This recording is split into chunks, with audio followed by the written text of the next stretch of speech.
Good morning! Today's the day na pupunta na tayo ng Malaysia. Kasama ko na dito yung mga taga iSmile Dental Clinic. Dito na kami nakita-kita and for today's video ay all girls muna kami dito.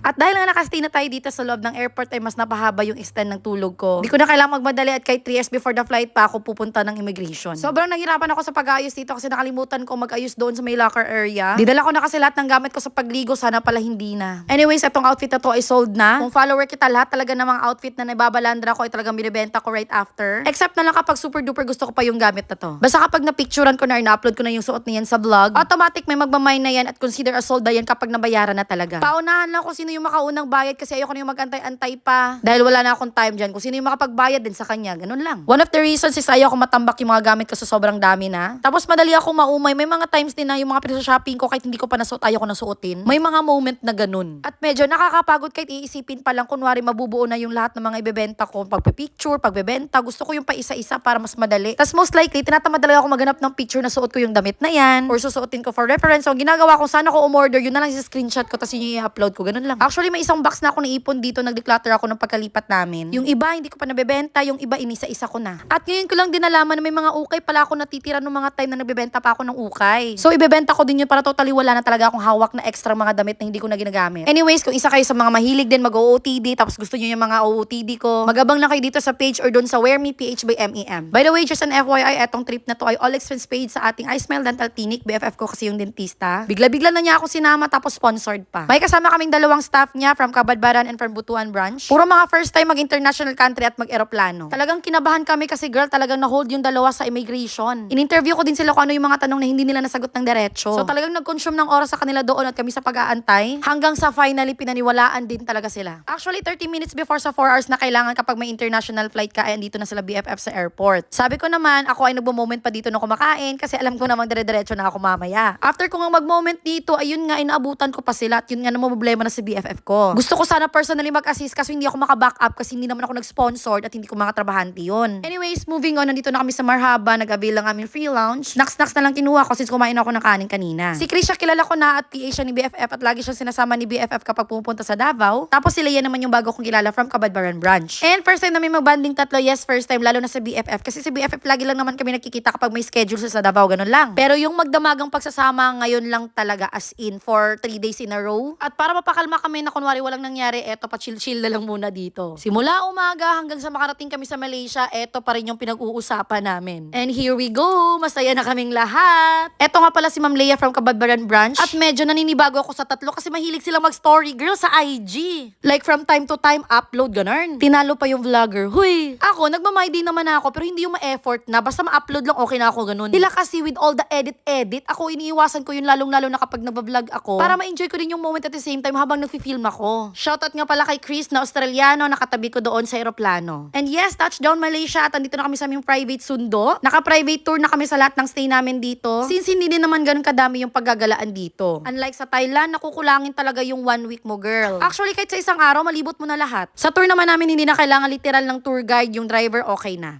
So, this is our room, guys. 2 rooms kami. Magkatabi kami ni BFF. Bathroom, quick tour. Kami ay naglalakad na dahil nawala ng ulan. Tomorrow pang start ng tour namin, so may mga free time pa kami sa moment ito, kaya naghanap-hanap na lang kami ng makainan. At di na rin kami lumayo para mas may energy kami tomorrow. Ito naman yung mga kinain namin sa gabing ito.